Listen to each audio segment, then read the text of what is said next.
Buenos días, Puerto Rico y el mundo, donde quiera que haya un puertorriqueño que se vive y se construye patria puertorriqueña. Soy Carmen Enid Acevedo y estamos en Bonitas Radio. En Bonitas Radio a esta hora vamos a conversar sobre lo que usted tiene derecho a saber. Lo más importante que pasa en el país puertorriqueño y en el mundo entero.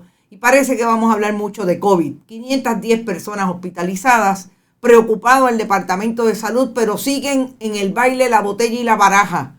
El gobierno del 32%, nada sabemos del gobierno de la legislatura de Puerto Rico porque están de vacaciones y no dicen ni pío. Vamos a hablar sobre COVID-19, lo que está pasando en los hospitales sobre todo. Vamos a hablar con Gerson Guzmán, el representante de los trabajadores y trabajadoras del Centro Médico de Río Piedras, la Unión General de Trabajadores, sobre lo que está pasando allí, que hay hasta 300 personas, 300 trabajadores fuera de su trabajo precisamente por contagios de COVID. Vamos a hablar de las medidas de seguridad. ¿Están seguros, no están seguros? Lo que está ocurriendo en las salas de emergencia y en el centro de trauma del Centro Médico de Río Piedras, el centro más importante que los hospitales privados que reciben al público que tiene algún quebranto de salud, incluidos los accidentes graves en el centro médico. En el sistema de salud de Puerto Rico hoy, lo que está ocurriendo con relación a la pandemia. Vamos a hablar también de lo que ha pasado entre el gobierno de Puerto Rico y las posiciones que hasta el día de hoy no tienen con relación a si las escuelas deben empezar presencial o no. El gobernador ha tenido una entrevista hace poco más de una hora con una colega periodista y ha establecido que todavía no está claro, que todavía no sabe si va a posponer las clases un rato más en lo que pasa el repunte del COVID. No sé cómo, porque las medidas siguen siendo las mismas. El gobernador tampoco dice mucho sobre la Universidad de Puerto Rico, pero tanto la universidad como los maestros le dieron adelante al gobierno de Puerto Rico, al secretario de Educación, Ramos Paredes, y le entregaron un documento en el caso de la escuela pública de 4 páginas, donde establecen los 4 sindicatos que agrupan a los trabajadores y trabajadoras del sistema público de enseñanza, sobre cómo deben ser los protocolos de COVID, pandemia, de trabajo, en el sistema de educación pública después de haber venido de un año en que tuvieron que atender la pandemia. Vamos a hablar sobre eso, pero antes, como siempre, vayan a bonitasradio.net, allí ustedes pueden donar a través de PayPal y tarjetas de crédito. También lo pueden hacer en la Fundación Periodismo 21 en su ATH móvil. La fundación que recibe cheques o giros postales también en PMB 284. P.O. Box 19-4000, San Juan, Puerto Rico, 00919-4000. Siempre. Dalila Lozano dice que nosotros no sabemos nada. No hay problema, Dalila. Nosotros manejamos el hecho de que usted quiera empezar a atender nuestro programa diciendo que no sabemos nada. Nosotros hablamos de lo que dice el gobernador de Puerto Rico. Quizás usted se refería a que es el gobernador el que no sabe nada. Buenos días luego de unas vacaciones en Puerto Rico, dice José Rodríguez, de regreso a San Francisco. Saludos, José, una pena que no nos pudimos ver. Buenos días, saludos desde North Carolina, Carlos Morel. Gracias, Carlos, por estar. Por ahí está Elizabeth Blanc, siempre en contacto con Bonitas Radio. Recuerden, Bonitas Radio en Instagram, Bonita-Radio en Twitter, Bonitas Radio, siempre en YouTube, 24/7, iVoox, iTunes y Spotify. Y no se olviden que siempre tenemos el auspicio de la cooperativa Abraham Rosa, de la cooperativa de Vega Alta, Juana Díaz Coop y Manuel Seno Gandía. El Pipo solo tiene preocupación por lo que ocurre en el distrito. Dice Adalberto, saludos a Adalberto que está por ahí. Vamos a hablar inmediatamente de COVID. Ustedes saben que a las 12 del mediodía es que se va a colocar en el dashboard del Departamento de Salud los últimos números, por lo menos que el departamento ha recibido en las últimas 24 horas, aunque se supone que ese dashboard esté recibiendo la información en tiempo real. 4 personas murieron en las últimas horas. 2 personas no estaban vacunadas y 2 de los fallecidos estaban vacunados, pero no contaban con las dosis de refuerzo. Todos tenían condiciones preexistentes. Hay hospitalizados a este momento 510 personas, 90 de ellos pediátricos. 90 de ellos son pediátricos, gente. Yo creo que para no dejar de hablar de lo que está ocurriendo con relación a la pandemia, siempre hay que establecer, ahora mismo acabo de leer una nota de que la ciudad de Hamburgo en Alemania acaba de cerrar, emitir una directriz de que nadie puede salir de su casa con unas excepciones que son obviamente los trabajadores de la salud, entre otros. Pero todo porque el repunte que yo llamo Omicron Delta, porque no todos son casos de Omicron, pero sí los contagios aparentan ser los mayores, los más que se han dado a partir de la última semana de noviembre. En el caso de Omicron es más contagiosa que incluso la Delta, pero aparentemente es la Delta la que está llevando a nuestra gente al hospital. Y no es Puerto Rico nada más, es en el mundo entero. ¿Cuál es la diferencia de Puerto Rico versus otros? Bueno, la diferencia es que en Puerto Rico el gobernador del 32% hizo como 5 órdenes en medio de este repunte y ninguna atiende, según la coalición científica, las que son importantes, que es disminuir la cantidad de gente que puede estar moviéndose en lugares cerrados sobre todo. Me parece que Azores ya dio para atrás, parece que le apretaron las tuercas al hijo de Manolo Sidre, que es el secretario de Desarrollo Económico, y ya la Asociación de Restaurantes dio un poquito para atrás y trajo un momento de reflexión en que, pues sí, que estaban de acuerdo y que bajaron el diapasón del discurso de nos vamos a morir todos en el mercado de los restaurantes porque no tenemos trabajo. Parece que lo bajó. Dice Rafael Elizarri, y esto fue de ayer, que uno de las bajas, el renglón, el perfil más bajo en hospitalizaciones está entre las edades de 20 a 39 años. Dice él que en términos de apreciar el poder que tiene la vacunación, considerando que Puerto Rico tiene 800 casos de cada 100,000, de cada 100,000 al día, de personas no vacunadas, pero solamente 100 de estos tienen booster. 100 de los que están vacunados tienen booster. O sea, que en ese renglón insiste la ciencia, que la vacunación para aquellas personas que tienen el tercer shot o el booster, como se le conoce en inglés, definitivamente baja la capacidad que tiene el virus de llevarlo al hospital y de incluso matarlo. Una de las áreas que yo creo que son más críticas en medio de toda la pandemia son las personas que tienen condiciones preexistentes. Y Puerto Rico tiene una alta concentración de personas obesas mórbidas, diabetes y todo lo que tiene que ver con las enfermedades del sistema cardiovascular. Que como sabemos, una de las crisis que tiene una persona que le ha dado COVID ha sido lo que ataca al sistema cardiovascular y al sistema pulmonar. Yo creo que ahí está la ciencia, yo creo que ahí está la evidencia. Llevamos desde marzo del 2020 con historia. Yo quizás una de las historias más cercanas que tengo es de conocer a una joven que no tenía 22 años cuando le dio COVID en el 2020 y estuvo a ley de nada de irse de entre nosotros. Y que en este momento está sufriendo las consecuencias de unos, por decirlo de alguna manera, que tendrá su nombre científico, pero unos huecos que se le han producido en el corazón a partir de haber tenido COVID.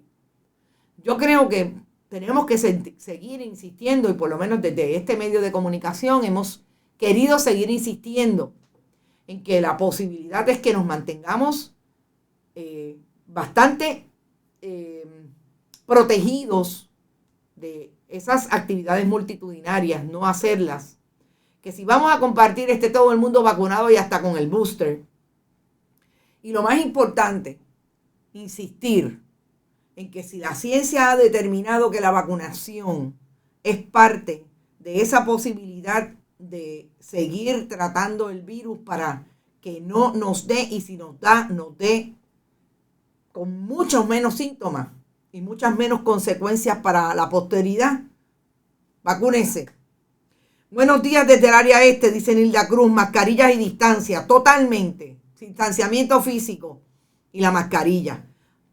Sí, ve llamando a Gerson Guzmán porque vamos a hablar ahora con un profesional del área. Obviamente él es, entiendo que Gerson Guzmán es enfermero y él me corregirá, pero un profesional que atiende a los trabajadores y trabajadoras del área de la salud, en el caso de Centro Médico, UGT, y me parece importante que nos diga cómo está el asunto allí.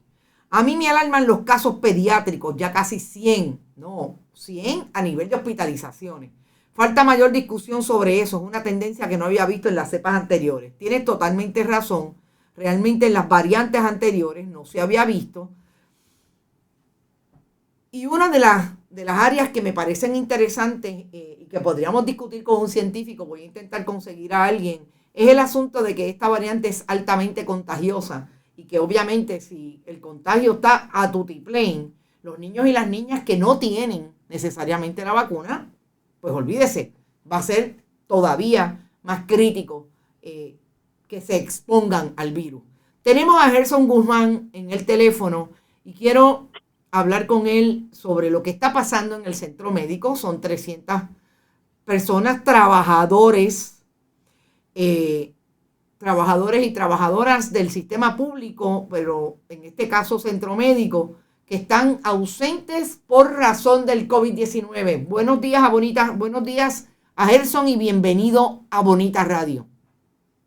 Buenos días a los compañeros en el estudio y a toda la radio audiencia. Guzmán, yo tengo una pregunta inicial. ¿Usted es enfermero o tiene alguna profesión relacionada a la salud? No, en mi caso soy el presidente de la Unión General de Trabajadores. No soy personal clínico del departamento, provengo de uno de los programas categóricos del Departamento de Salud, pero no como tal profesional de la salud. Perfecto, no hay problema. Es que quería aclarar eso porque no estaba tan segura. Usted ha dicho que por lo menos 300 personas están ausentadas de su trabajo. Yo los quiero catalogar como trabajadores y trabajadoras que han dado el máximo por atender el principal centro de salud de Puerto Rico, como es el centro médico. ¿Son solamente 300 que los que son parte de su matrícula o usted está incluyendo ahí médicos y médicas que podrían estar igualmente infectados? Sí, el número se redondeaba en alrededor de 300 al día 30 de diciembre, que era la semana pasada, donde estábamos discutiendo unas condiciones extraordinarias que están ocurriendo, por ende la falta del personal de que brinda servicio directo. Entre ellos sí, hay parte de nuestra matrícula, como también hay personal que no pertenece a la unidad apropiada, que pueden ser gerenciales, que pueden ser también del componente médico como tal en el centro médico, pero el número en total de los empleados que estaban retirados por el efecto del COVID, ya sea porque estaban positivos o porque habían estado en contacto con algún positivo y tenían que cumplir cuarentena, o que habían estado en contacto y estaban esperando resultados para poder incorporarse a sus funciones o comenzar una cuarentena más prolongada. Había alrededor de 300 al filo del día 30 de diciembre. Al día de hoy todavía no tiene ese número claro de si aumentó o bajó. Sí, acabamos de hacer un update con el director ejecutivo de ASEM, con el licenciado Jorge Mata, donde hemos mantenido comunicación estrecha el pasar de todos estos días con la situación que estamos atendiendo. Al día de hoy, el número ha descendido vertiginosamente, alrededor de 160 trabajadores en este momento es lo que se encuentran fuera por la situación del COVID allí en el centro médico. ¿Cuáles son esas condiciones extraordinarias que se estaban dando y que si se están dando todavía al día de hoy? Sí, lo que sucede es que con una cantidad tan alta de personal fuera de las áreas de servicio, impactó adversamente el área de enfermería en el hospital de trauma y en la sala de emergencia. Y sabiendo que con estos días festivos de fin de año, año nuevo, se eleva la cantidad de visitas a la sala de emergencia y de trauma, y había una preocupación inmensa con esta situación. El hospital de trauma como sala de emergencia estaba operando con alrededor de solamente 50% de personal de enfermería y no daban abasto. Obviamente, con una situación de las fechas festivas, agravaba el problema que había de los compañeros que estaban en déficit por el problema del COVID, y ellos temían que no pudieran brindarse los servicios necesarios, y lo que se estuvo trabajando durante todos estos días y al día de hoy todavía, ellos implementaron un sistema de turnos de 12 horas para poder ampliar la rotación de los turnos y poder brindarle los servicios al pueblo de Puerto Rico. Aunque el convenio colectivo no contiene un artículo donde se pueda trabajar 12 horas, hemos estado en discusión con la administración entendiendo la situación por la que atraviesa Puerto Rico y en este caso Centro Médico, y hemos estado discutiendo una remuneración especial para los trabajadores que tuvieron que trabajar el turno de 12 horas y una programación que le brindara tiempo de descanso apropiado para que puedan reponerse de esa carga tan ardua de trabajar más de 7 horas y media, más de 8 horas que han estado trabajando desde el día 28 de diciembre. Hemos estado discutiéndolo con el director ejecutivo, hemos estado llegado a unos entendidos y estamos ya al filo de firmar un acuerdo para que se le compense especialmente a estos trabajadores y que se programe de manera efectiva, de manera justa, para que ellos puedan tener tiempo de descanso apropiado y puedan entonces continuar brindando sus labores allí en Centro Médico. ¿De cuánto es la unidad apropiada? ¿De cuánta es la matrícula de la unidad apropiada de la UGT en Centro Médico? Mira, en Centro Médico tenemos alrededor de 1.100 trabajadores unionados de las diferentes categorías. ¿De esos cuántos son enfermeros y enfermeras o trabajadores de la salud que tienen contacto con pacientes? De servicios clínicos ronda alrededor del 40-45% de toda esa matrícula. Okay. En este momento hay una queja. Yo quisiera que usted me dijera si se replica en el servicio público al que usted está representando como líder sindical. Hay una queja de muchos trabajadores y trabajadoras desde la empresa privada de que hay falta de medidas de seguridad y prevención. ¿Cuál es la realidad en el centro médico? Porque estamos en esa unidad apropiada, en el centro médico, con relación al uso de mascarillas, a la repartición de parte del patrono de hand sanitizer, las diferentes medidas de seguridad para todos los trabajadores y trabajadoras del sistema. Mira, en un inicio, el año pasado, cuando comenzó la pandemia en Puerto Rico, eso fue una situación general que tuvimos a nivel de todas las facilidades de salud, tanto públicas como privadas, y nosotros, la Unión General de Trabajadores, representamos trabajadores tanto del sector público como privado. Y fue una situación que tuvimos que manejar en los primeros meses de la pandemia en Puerto Rico, porque había una situación real, no estábamos preparados, y obviamente nadie prevé que haya una pandemia. Y las facilidades de salud en Puerto Rico no estaban preparadas, no tenían equipos abastos suficientes de los equipos de seguridad personal, y hubo una situación a nivel mundial, porque todos los hospitales a nivel mundial estaban reclamando, exigiendo este tipo de equipo para proteger sus empleados. En Centro Médico, al día de hoy, eso está prácticamente superado. En las discusiones que hemos tenido con el pasar del tiempo, la experiencia del año pasado nos llevó a discutir con la administración y ellos se compraron los abastos suficientes, y en este momento no tienen la situación del problema de los equipos. A diferencia de facilidades de salud en el sector privado que sí las mantienen todavía en el día de hoy. O sea, que usted me quiere decir que es posible que hayan trabajadores y trabajadoras del sistema privado, de los hospitales y diferentes patronos, que tengan algunas necesidades en relación a eso, porque obviamente ahí el patrono tiene que asumir esa responsabilidad, ya no es el Estado. Es correcto. Nosotros representamos, como le dije, trabajadores en diferentes áreas de la salud en el sector privado, y sí, es un elemento que todavía al día de hoy venimos manejando en otras facilidades de salud. Pero por lo menos a nivel del gobierno estatal, las facilidades de salud del gobierno estatal, entiéndase tanto Centro Médico como fuera de Centro Médico, que está el Hospital Regional de Bayamón, y otra área, por lo menos el Departamento de Salud y ASEN han hecho de abastos para poder mantener los equipos de seguridad personal al personal de las facilidades del gobierno. Le pregunto, la discusión pública con los enfermeros desde el día 1 que Wanda Vázquez Garcet, gobernadora sucesoral, dijo que le iba a aumentar el salario, no ha ocurrido. Al día de hoy eso no ha ocurrido y aparentemente el gobierno no tiene ese dinero presupuestado. ¿Cuál es la posición de la UGT ante eso?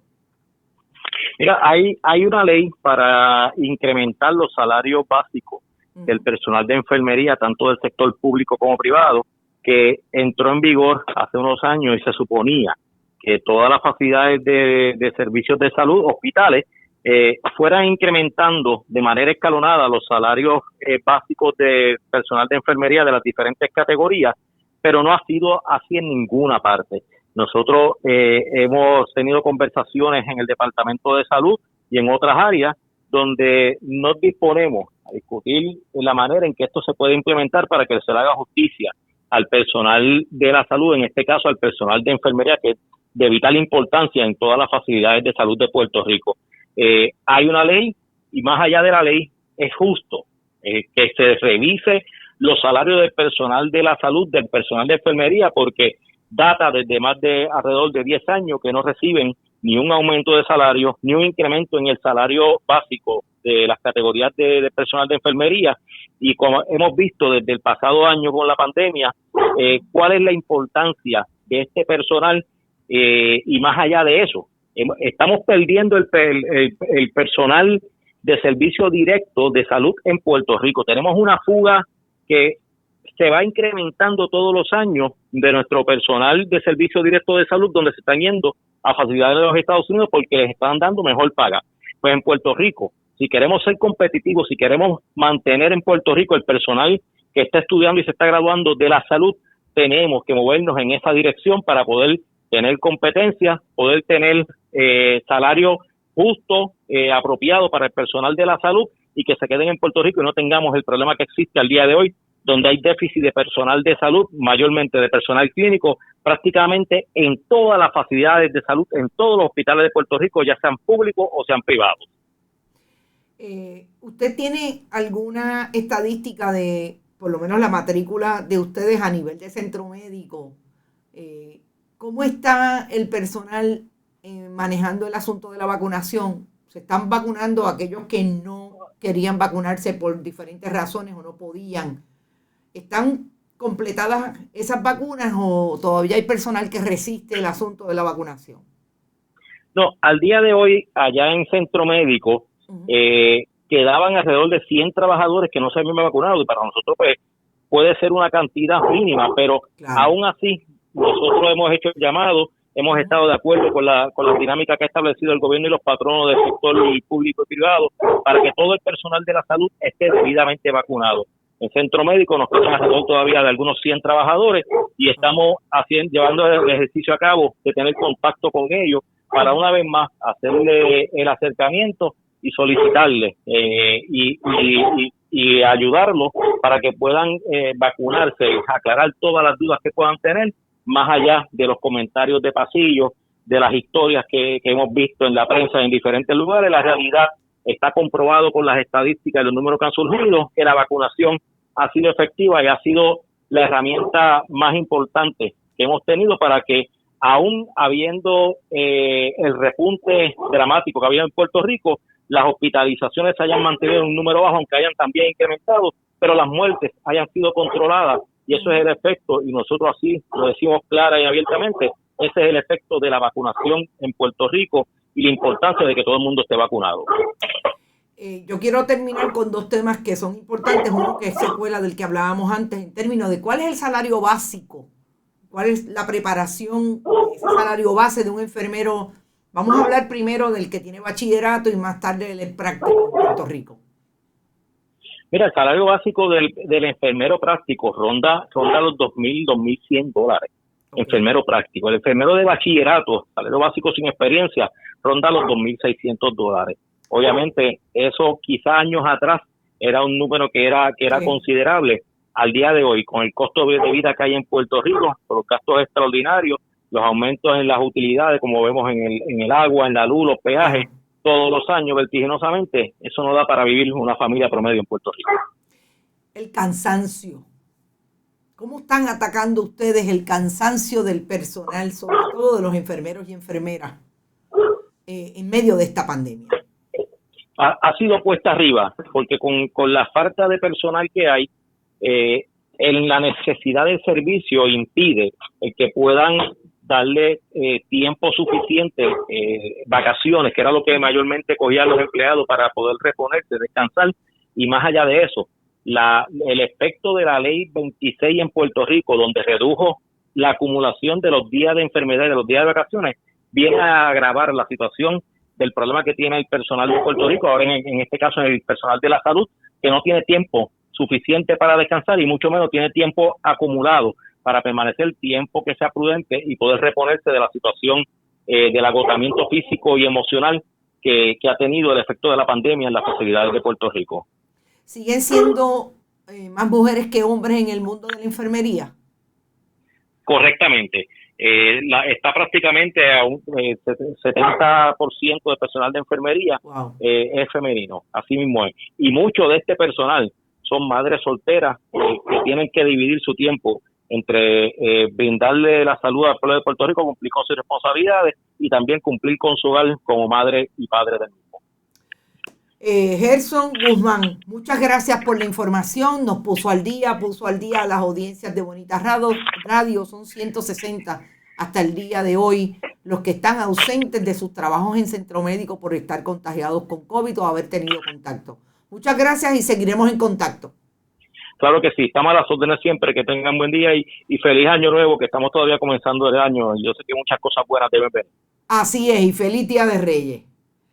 Igual a ustedes. Bueno, escuchamos a un trabajador y una persona de línea de la protección de los derechos de los trabajadores y trabajadoras. A mí me parece que a veces nosotros hemos olvidado que Puerto Rico tiene las leyes laborales que tiene antes de la reforma laboral del Partido Nuevo Progresista, porque han habido líderes sindicales y han habido liderazas sindicales como mi gran amiga Luisa Acevedo, que han colocado la acción donde pusieron la palabra y dijeron defender hasta el día último a los trabajadores y trabajadoras. Fíjense que el discurso de Gerson Guzmán va desde establecer cuál es la realidad en términos de ese personal que le tiene que dar servicios al país cuando llega a centro médico, hasta sus condiciones de trabajo.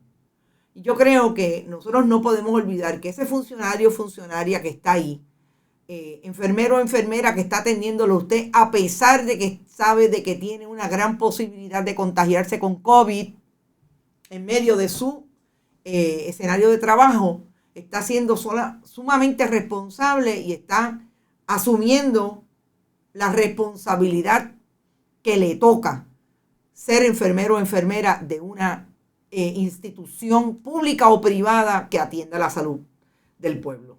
Importante establecer qué está pasando. Ya ustedes escucharon, son 160 el último número que acaba de confirmar la Unión General de Trabajadores en el centro médico, los que están fuera del trabajo por razón del COVID y este repunte terrible de la pandemia.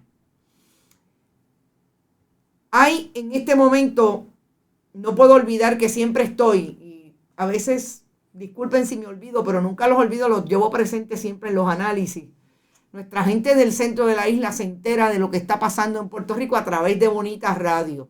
Desde el este, también en el área metropolitana, porque Radio Éxito en Utuado tiene una repetidora acá, Radio Cumbre en Orocovis y Radio Grito en Lares, siempre estamos con la red informativa.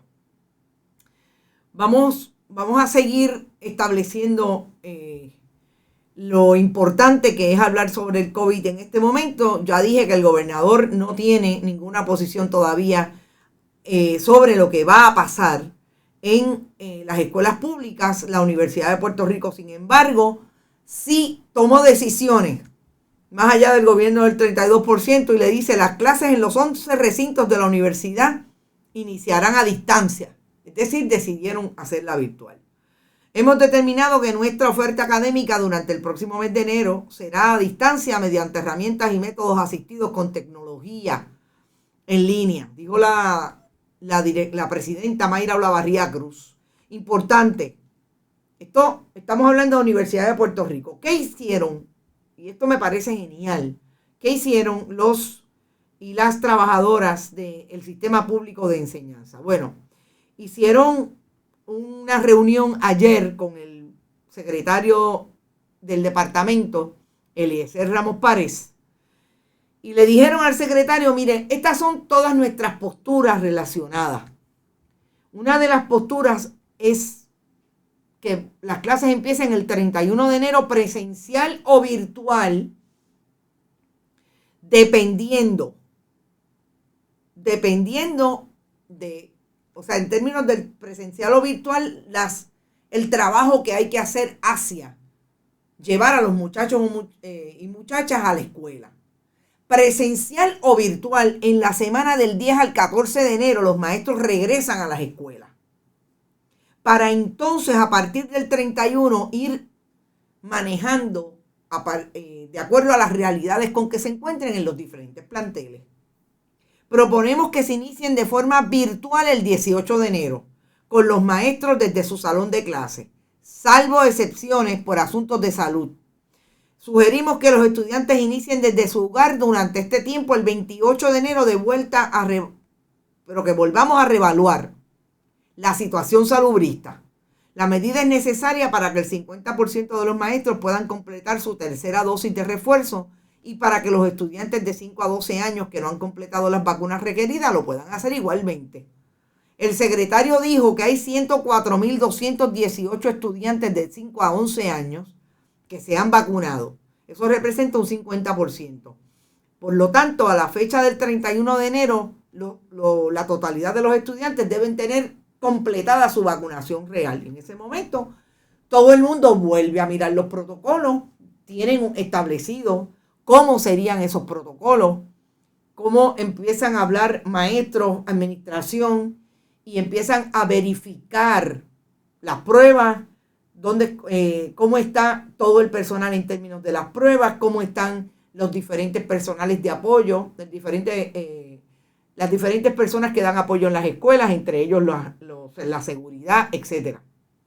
Ante nuestros planteamientos, el secretario se mostró receptivo y dijo que iba a compartir con el Departamento de Salud las propuestas durante la tarde. Es decir, por eso es que hoy vemos que el gobernador dice que todavía está esperando que le digan cuál es la recomendación oficial para él tomar una decisión. Pero aclaró, mi posición es que sea presencial porque él favorece la educación presencial. Pues claro, todo el mundo, gobernador, el problema es el COVID y la pandemia. Respecto al manejo de casos de COVID que surjan en las escuelas, reclamamos que los protocolos para hacerse pruebas y guardar cuarentena no incidan en los días acumulados por la enfermedad y se permita a los maestros trabajar de forma remota. De este modo, cuando un maestro haya tenido contacto con alguien que tuvo COVID y tiene que estar fuera de la escuela, no se afecta el tiempo lectivo de los estudiantes. Otro asunto de importancia es que se reclama la transparencia en la información y línea de tiempo para completar los trabajos de sellado de techo, pintura en las escuelas, mitigar hongos, comején y la reparación de columnas cortas. Esto porque las condiciones de las escuelas ya sabemos dónde están. Le comieron los dulces los maestros y los trabajadores de la escuela pública a través de sus sindicatos, al secretario del departamento y al gobierno del 32%. Pero es que cuando usted está preocupado y preocupada, desde el gobierno de Pedro Pierluisi y Caridad Pierluisi, en cómo se va a operacionalizar la despedida de año, si quedó bonita, si no quedó bonita, si tuvo efecto o no tuvo efecto. Puerto Rico para el mundo, aun cuando haya empezado el conteo regresivo y al conteo de 4 se acabó y fueron a ABC en España, no puede haber un plan para decirle al país el 3 de enero, miren, nosotros pensamos que así debe ser. Y yo creo que si hay algo que hay que decir que habla bien, que nosotros hemos insistido acá en que los trabajadores, los diferentes sindicatos han debido de ser proactivos con relación a lo que está pasando, porque mire, ponlo en la nevera, hay país, lo que no hay es gobierno. Pues que sean los trabajadores de la escuela pública los que le hayan dicho hoy, mire, ese comunicado a mí me llegó a las 5 de la mañana. Nos reunimos ayer y esto fue lo que decidimos. Y aquí está. Y por eso está tan temprano en Bonita. Me parece que habla bien, habla mal del gobierno de Puerto Rico, que es el que se supone que tenga la batuta de decir, mire, nosotros venimos con un plan. Que los sindicatos le dijeron esto al secretario, no hay problema. Lo que pasa es que para eso habría que estar en el 30 de diciembre, el 29 de diciembre, en Fortaleza, reuniéndose con los trabajadores del Departamento de Salud y el secretario del Departamento de Salud para diseñar planes de trabajo. Si eso no se hace, no le pueden presentar al país un plan. Por eso es el plan del plan. La nueva, no me digas eso, Peregrina María, en clara muestra del serio deterioro de nuestro sistema educativo, la cantidad tan grande de gente que desconoce los principios más básicos de biología, selección natural y adaptación y de historia. Yo sé que ustedes tienen una discusión ahí del COVID. De COVID y la vacunación. Yo los voy a dejar que ustedes insistan ahí. Yo no me voy a meter en la discusión con los anti-vaxxers, con las personas que dicen que Dios lo cura todo y que es el único médico, como si los médicos fueran traídos de la porra, del diablo y de debajo de la tierra. Yo no me voy a meter ahí. Ustedes la quieren tener, me parece muy bien. Yo creo que hay suficiente gente en este grupo que atiende Bonita Radio todos los días para que le contesten. El gobernador no sabe lo que es planificación. Ay, Dios mío, Lisa. Así es. Lizzie Jean Alice. Saludos, Lizzie. ¿Cuánto le pagaron a Tony Mojena por la despedida de año del gobierno? Desconozco, pero dicen que fueron 4 millones y ayer alguien estaba repitiendo lo que dijo una persona, creo que era de turismo, que supuestamente la actividad de 30 millones le había dejado 32 millones al pueblo de Puerto Rico. Yo quiero que me enseñen el cheque y me digan de dónde salieron los 32 millones. Porque con la boca, cualquiera. La burbuja azul que vive Pipo y su perrita es la fantasía de la fatal atracción, dice Adalberto. Carlos Ramírez, por Dios, chica, no ponga fotos aquí del gobierno. Carlos dice que si ve al gobierno le da COVID. COVID-30. Te quedó bien, Carlos, te quedó bien esa. Entonces, me parece que debemos, ¿verdad? Como que seguir colocando la fuerza en la reconstrucción del país y escuchar un poquito más, como dice Caribe May, el asunto de la ciencia y ponerlo en perspectiva. Si no hemos sido buenos con la ciencia, si no hemos sido suficientemente educados, vamos a educarnos, nunca es tarde para hacerlo. Y yo quiero ir a un último tema que tiene que ver con todo lo que el gobernador ha hecho en medio de la fiesta o no ha hecho en medio de la fiesta. Ustedes saben que hay una discusión de los indultos, de cuáles fueron las medidas que el gobernador vetó de bolsillo, que quiere decir no le hice caso y ni las miré, o sencillamente dijo no la voy a firmar. Los proyectos rechazados hasta el momento, para mí, el más importante, entre otros, es el proyecto que iría a establecer que las escoltas del gobernador renunciante Ricardo Rosselló Nevares no son necesarias y ese problema que hay hoy, según también lo establece así, contextualiza Orlando Aponte, el autor de la medida del Partido Popular Democrático, con la falta de personal policíaco en la calle, con la falta de personal policíaco para investigar, y lo que, según el gobernador del 32%, le diría a un periodista la semana pasada y publicado ayer, que el problema del Departamento de Justicia, que no tiene casos de corrupción para presentar ni persigue la corrupción, es que los policías y los investigadores no le dan la información. Y como los fiscales son esas piezas de adorno que no mueven nada en una investigación, pues por eso ellos no tienen caso que erradicar. En ese sentido, yo creo que más allá del asunto del despilfarro de dinero que supone que Ricardo Rosselló Nevares, gobernador que tuvo que renunciar por el flaco servicio que le estaba dando el país, a pesar de haber sido electo, y que se verificó su renuncia en el 19, el hecho de que el gobernador haya estado dispuesto a vetar esa medida, dice mucho del compromiso que el gobernador tiene con la seguridad del país.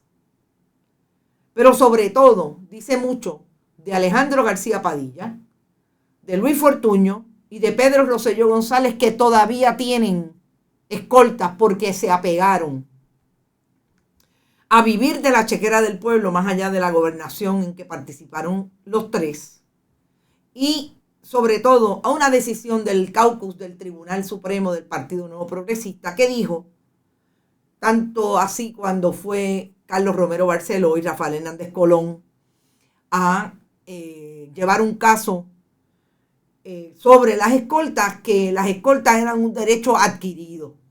Y ahí estuvo Rafael Hernández Colón y Carlos Romero Barceló, uno hacedor de proyectos neoliberales como la venta de la telefónica, que en su momento desistió, pero estaban ahí, Rafael Hernández Colón, y el otro, el proyecto de violencia de Estado más evidente que ha tenido el gobierno de Puerto Rico en el caso de los asesinatos del Cerro Maravilla. Allí están todos los años que estuvieron con escolta, llevándolos a darse palos, llevarlos a las plazas públicas, en el caso de Rafael Hernández Colón, que vivía cerca de la plaza de Ponce, etc. Y me parece que es importante establecer que mientras el gobernador estaba atendiendo lo más importante para él, que es la despedida de año que iba a poner a Puerto Rico en el mapa, estaba vetando este proyecto.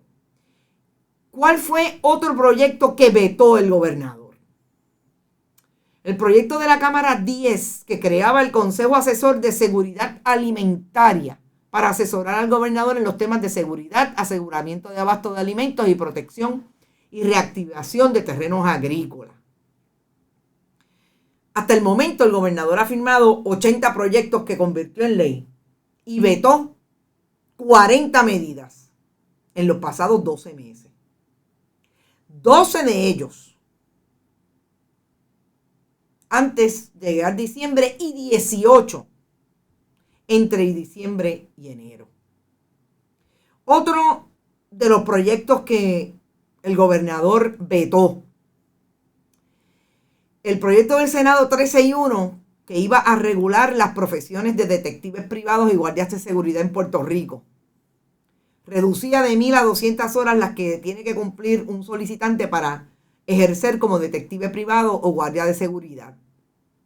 También el proyecto de la Cámara 574, que establecía el Fondo Especial para el Financiamiento del Desarrollo e Implementación de Estrategias de Prevención de la Violencia Doméstica.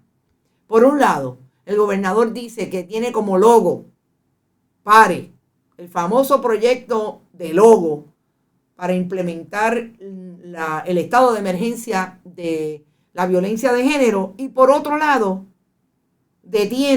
veta un proyecto para manejar el asunto de la prevención. Otro de esos, para mí también muy interesante e importante, que iría a tratar de liquidar todas las deudas que tiene el Departamento de Educación con los proveedores de servicios de educación especial, que estoy segura, mire, que son millones de dólares. Ahora bien, vámonos a lo que a mí me parece que rompió la bola el gobernador y el Partido Nuevo Progresista, en no solamente desde la ejecución del Ejecutivo, atendiendo lo que son los indultos, sino que vienen cacareando con la nueva política de los indultos. Y el Partido Nuevo Progresista, de la mano de una de sus correligionarias más leales, la que fuera senadora por el Partido Nuevo Progresista en la administración de Ricardo Rosselló Nevares, la administración del Ricky Renuncia, la administración de los 4,645 personas muertas a causa de la negligencia del Estado durante el huracán María, la administración de otro hito del Partido Nuevo Progresista en tener otra convicta secretaria del Departamento de Educación, Julia Kelleher. Zoela Boy Alvarado, el día en que el gobernador, y sale la información de que el gobernador del 32% indulta a una persona que tenía un caso de agresión agravada, otra un indulto condicionado a una persona por asesinato, e indultó a otro que tiene casos de actos lascivos. Y aquí es donde yo me cuestiono quién le dice al gobernador, por lo que traigo a Zoela Boy, vamos a hablar de eso ahora. ¿Quién le dice al gobernador cómo comportarse en estos asuntos que a todas luces tienen serios problemas para cualquier administración tener ambivalencia o contradicción en el manejo del discurso? El mismo día en que el gobernador del 32% y la prensa saca la información de los indultos, Zoela Boy dice en una columna en ese mismo periódico: qué difícil el tema de los indultos, y todo esto nos divide. Según una orden ejecutiva firmada por el gobernador, se busca brindar uniformidad, seguridad, imparcialidad y transparencia en todo lo relacionado con la otorgación de los indultos. Me sorprende de forma positiva que un gobernador con poder absoluto en términos de otorgar indultos decida a favor de la transparencia. Gracias, gobernador. Y habría que decir en un encasillado más abajo, o en un calce en esa columna, la ex senadora Zoela Boy Alvarado es o fue una contratista del gobierno de Puerto Rico bajo las administraciones de Luis Fortuño, fue la secretaria del Departamento de Corrección y Rehabilitación de la administración más corrupta de la historia de Puerto Rico, además de la de Ricky Rosselló, de otro Rosselló, Pedro Rosselló González, y así sucesivamente. Porque esto es lo que yo llamo estrategia de comunicación articulada desde el Partido Nuevo Progresista en una publicación de circulación general que atiende un tema importante entre sus páginas noticiosas. Claro, habría que decir que el gobernador indultó estando pariciando en el distrito con su amigo Federico Estuve. Mientras el país estaba esperando que los indultos fueran relacionados con lo que sabemos, no hay ningún problema. Fíjense que yo no estoy atacando los indultos. Yo estoy atacando, o realmente no atacando, contextualizando que el gobernador habla de violencia, de que como un logo tiene a su haber pare para detener la violencia contra las mujeres, pero por otro lado indulta a un abusador sexual de menores. Hay personas cumpliendo cárceles por casos menos graves que esto porque le dan indulto a depravados asesinos. Así es la vida. Eso dice Celinés Borges. Dice Yuniris, igual vive del pueblo como y que cabildera. Bueno, hay que ver los contratos que tiene Zoela Boy. Yo no he visto todavía en la oficina del Contralor si mantiene sus corporaciones, pero no creo que no esté teniendo contratos con nadie. Transparencia, una palabra muy repetida pero nunca usada, dice Carmurris NP. Entonces, aquí es donde yo me detengo para decirles que nos tenemos que ir, pero que ponlo en la nevera. Hay país, lo que no hay es gobierno. Sigamos hablando de lo que está pasando en el país, que ustedes tienen derecho a saber. No se olvide que estamos en bonitasradio.net, pueden ir allí donar a través de PayPal y tarjetas de crédito. También lo pueden hacer en la Fundación Periodismo 21 en su ATH móvil. La fundación recibe cheques o giros postales a nombre de la Fundación PMB 284, PO Box 194000, San Juan, Puerto Rico, 00919-4000. Siempre estamos en Bonita-Radio en Twitter, Bonita Radio en Instagram, Bonita Radio. También está a través de YouTube, iVoox, iTunes y Spotify. E igualmente, recuerden en todas nuestras plataformas, bonitasradio.net, información diferentes historias que colocamos allí. Gracias, Buen Vecino Café, la cooperativa Abraham Rosa, Vega Alta Coop y las cooperativas Manuel Seno Gandía y Juana Díaz. Éxito, nos fuimos. Hablamos esta tarde a las 5. Dejen que ustedes escuchen el viernes a las 8 el programa que hemos grabado sobre la elección especial de Guaynabo. Mire, en ningún sitio van a escuchar lo que van a escuchar aquí de voz de un guaynabeño, de un guaynabito. No, él es un guaynabeño, un tipo chévere. Amigo que hace una excelente recapitulación histórica de cómo Guaynabo nunca ha salido de la corrupción, a pesar de 4 alcaldes siempre del Partido Nuevo Progresista. Nos fuimos. Hasta ahorita a las 5. Éxito.